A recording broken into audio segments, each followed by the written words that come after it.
వినేవాళ్ళు లేరు ఈ రోజుల్లో.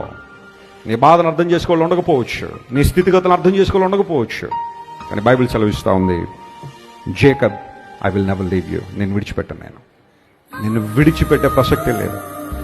నేను నిన్ను పట్టుకుని ఉన్నాను ఈ మాట నెరవేర్చే వరకు, నా సంకల్పం నీ జీవితం ద్వారా నెరవేర్చే వరకు. దేవుని ప్రణాళికలు శాశ్వతమైన నమ్మిన వాళ్ళు స్తోత్రం చెప్పండి ఒకసారి. హల్లెలూయా. My plans are eternal. నా శాశ్వత ప్రణాళిక నీ ద్వారా నెరవేర్చే వరకు ఎన్ని కష్టాలు ఉపద్రవాలు నిలబడంతే నేను నడిపించేవాడిని. నేను నీ జీవితంలో ఏ ప్రణాళికలు నెరవేర్చాలని నేను సంకల్పించానో, ఉద్దేశించానో అవి నెరవేరుతాయంతే. Your unstoppable. ఎవరు నేను అడ్డుకునేవాళ్ళు లేరు. కాళ్ళు ముడుచుకుని పడుకోవడం అంటే అర్థం ఏంటో తెలుసా? దేవుని ప్రణాళికలన్నీ యాకోబు జీవితంలో ఏమైపోయినాయి?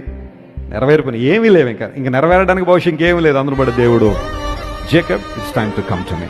వచ్చే నా దగ్గరికి వచ్చే, నా సంకల్పాలు నీ జీవితంలో నెరవేర్చేశాను యాకోబు అనగానే, ఆ సమయం తెలుసుకోగానే యాకోబు కాళ్ళు ముడుచుకుని దేవుని దగ్గరికి వెళ్ళిపోయాడు.